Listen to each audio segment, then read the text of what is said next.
Do you hear about that fucking object that's hurtling towards Earth at like 130,000 miles an hour? No, that might solve all our problems. Some intergalactic object that's There's this guy, Avi Loeb. He's a professor at Harvard that believes it might be an alien probe. Wow. And he was talking about the odds of this thing being in the trajectory that it is, entering into our solar system in a direct path with Earth. The odds are extremely low. And at the place where it's doing it, it's when the Earth is the opposite side of the sun, so it's coming from behind the sun. And it's so it makes it difficult to detect. And that this object is in a direct line to come to Earth in 2027.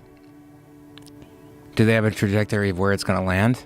I don't think they totally know that yet. I think they're trying to calculate whether or not it's actually going to hit Earth or come near Earth or pass by Earth or what it is. Like why do they think it's an alien satellite or whatever? Well, there's this guy, Avi Loeb, this professor that I'm discussing. He also had an analysis of another object that passed by Earth a few years back that they named, and they said that this thing had a very bizarre metallic sort of a look to it that he did not think, based on the shape of it and the way it was traveling, that it was natural. So he thought that that could have been some sort of an alien craft as well. I don't know. It's too fun. It's too fun. But as it gets closer, we could probably decipher. Scientists give chilling update on mysterious interstellar object racing through our solar system as they warn it's even bigger than we thought. Provide a chilling update on a mysterious interstellar object that's racing through our solar system. Using data from the Vera C. Rubin Observatory, experts have revealed just how big the object dubbed 3iatlas really is. According to their analysis, the object measures roughly 7 miles in diameter. Holy fuck. How big is New York City? Bigger than Mount Everest, making it the largest interstellar object ever spotted. Professor Avi Loeb, theoretical physicist and cosmologist from Harvard University, suggested the object could be an alien spacecraft. However, not everyone is convinced. Chris Lintott, an astronomer at the University of Oxford, told Live Science any suggestion that it's artificial is nonsense on stilts. He added that these claims are an insult to the exciting work going on to understand this object. But Harvard's legit, and Avi Loeb is a legit astronomer. Right. I mean, let's not rule anything out. Yeah.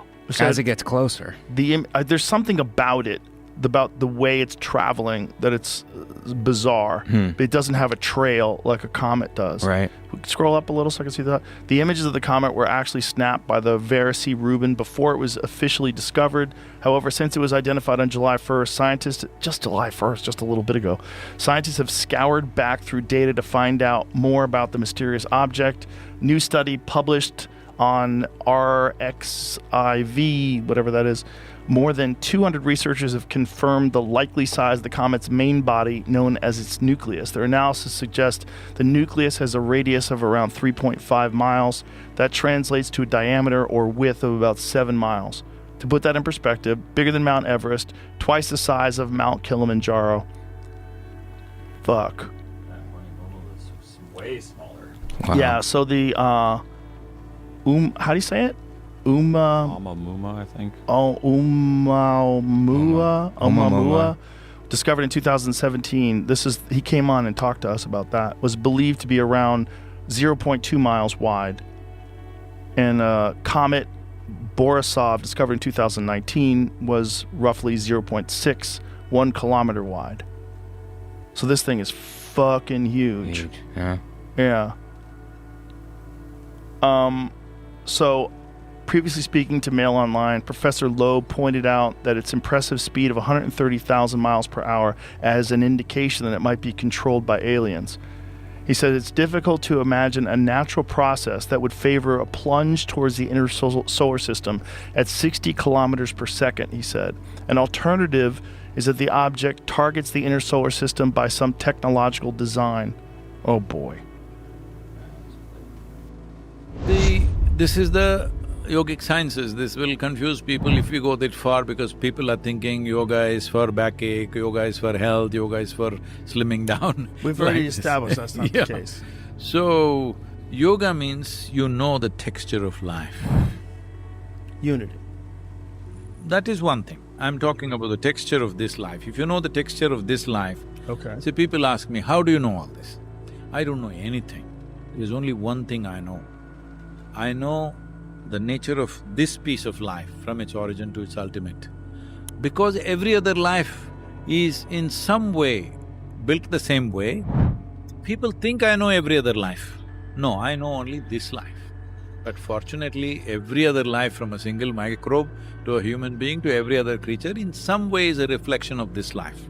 Because it's all connected. Even the evolutionary sciences are saying the same thing, even the religions are saying the same thing, all right? So, in that sense, I know the texture of this life and every other life here. But there are some lives which don't have the texture, which are totally different. And how are you experiencing these lives? You want me to say something ridiculous? No, no. I don't think it's ridiculous at all. No, if I say something which is illogical, it'll seem ridiculous, I don't right? think it's illogical. It will be illogical because it'll not fit into the framework of human logic. Well, the framework of human logic is based on our own experience and interpretation of the life that we lived. It doesn't mean that other people haven't experienced or interpreted something that is beyond our comprehension because we haven't experienced it personally. I See, think that's logical. we have done experiments where we attracted certain life which doesn't have any texture of earthly life. And how do you conduct these experiments? I used certain people to invite them into their bodies, and what happened there is totally unbelievable for people because I'll tell you a simple thing. I invited a certain life into one person's body. I kept… the weather was already like nearly zero, kind of sub-zero kind of atmosphere. It was in Tibet. And I kept a bowl of water about 3 inches above the head. And when this life entered and I tried to hold it within that body, you won't believe, this bowl which is 3 inches, the person is lying down on the ground, on wet soil, they just put a bed sheet and this person is lying down. This bowl is about 3 inches above the head on the ground. The water started boiling. There are over 200 people watching the water boiling, all right? Because it created so much heat, then I let it go because it could burn up the person, fuse out that person in some way. Because the moment it felt trapped, it created such heat. The water is actually boiling 3 inches away. Did you film this? Huh? From a distance they filmed it, bad filming, they were not really looking for it, but it is there. And how many times has this happened? We did this about 2 times we did it properly, another time we did a mild one. After that, I thought I will go spend time there, which has never happened. And above all, it doesn't serve any purpose like that, It doesn't serve a purpose to It doesn't… experiment? it is more to know, not… it doesn't serve a purpose as to how you can use, because it could be… I have to admit, I was stepping into an area where I don't know a damn thing, okay?